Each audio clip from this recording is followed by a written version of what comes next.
Hello, I am the commentator, and today we're going to be looking at the nostalgia critic's first ever movie, Kickassia.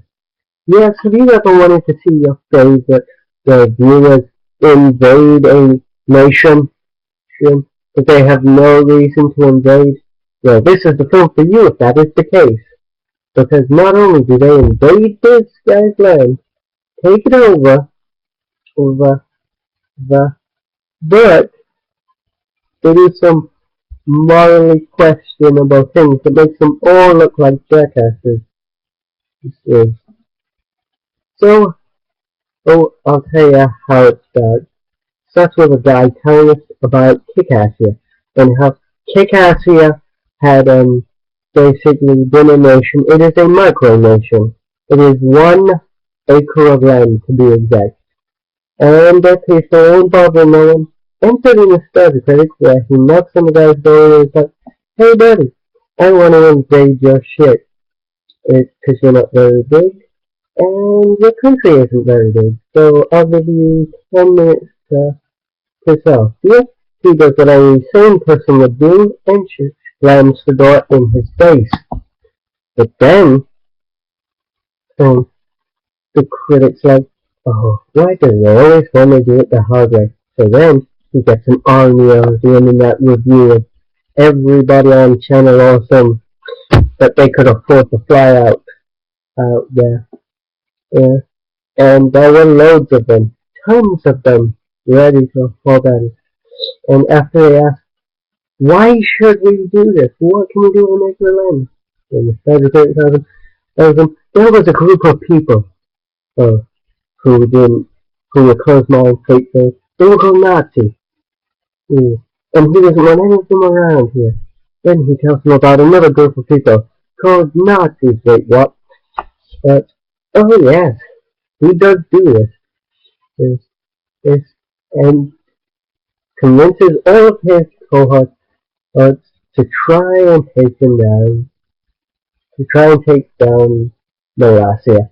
Unfortunately, they're able to defend themselves through machine guns because they had no sort of a plan. Then they decide to get weapons and come back the next day, guns are blazing, and they fight, and oh my god, oh, until they win. But they keep the guy around and in some sort of disguise that wouldn't fool even the Scooby-Doo gang, let's be honest. Yes, but hey, they are 5-year-olds and that guy with the glasses, so why the hell not? Uh, so, then what happens is Nostalgia Critic rules as a democracy, except when he puts himself in charge and wires the house up with 15 tons of dynamite. I bet everyone's loving putting this guy in charge. I mean, 60 tons of dynamite? Jesus! That's enough to blow up for more than 1 acre of land, probably. Yeah. But then, the little guys find out about it and they're like, "Dude, the Nostalgia Critic's gone mad. We have to stop him." But the Nostalgia Critic finds out about that and decides to banish cinema style. He then just decides to go back to the hotel because fuck it, it's Reno. So, and he had to get home to shoot the next porno he was going to review. And then what happened was, uh, they all started to fight each other until Santa Christ comes along. And Dr. Inferno. And as Santa Christ goes to help Dr. Inferno, the Nostalgia Critic shoots him. And then everybody, even his butt monkey toadstool third brain is like, "I'm gonna help you, Mr. Critic. See? I'm not even gonna help you because you killed Santa." And then they all start arguing over power. And then that guy with glasses, something like, "Too soon, damn it," and comes in just on his hanger, and then they beat the shit out of the Nostalgia Critic. And then Santa Claus rises from the grave 3 days later.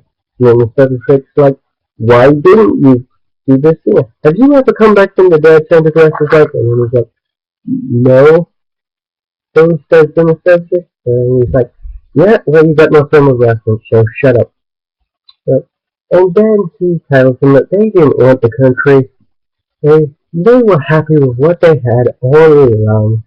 Except for Minnesota critic who doesn't buy into that and decides to blow up the place. However, a good pal, cinema snub, disarmed the dynamite after he left. It would have been handy for him to tell somebody about that, but whatever.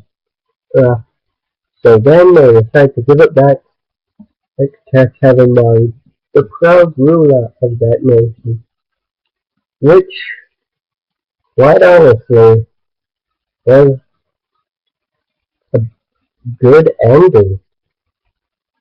Huh. Yeah, there was loads of cliches and it was fun. And they were making loads of intentional mistakes or people poke holes at. But it was an okay movie, I guess. Here's what I would say if I was totally brain damaged. Ah, yeah, I'm the commentating commentator. You make it, I'll commentate on it, bitch.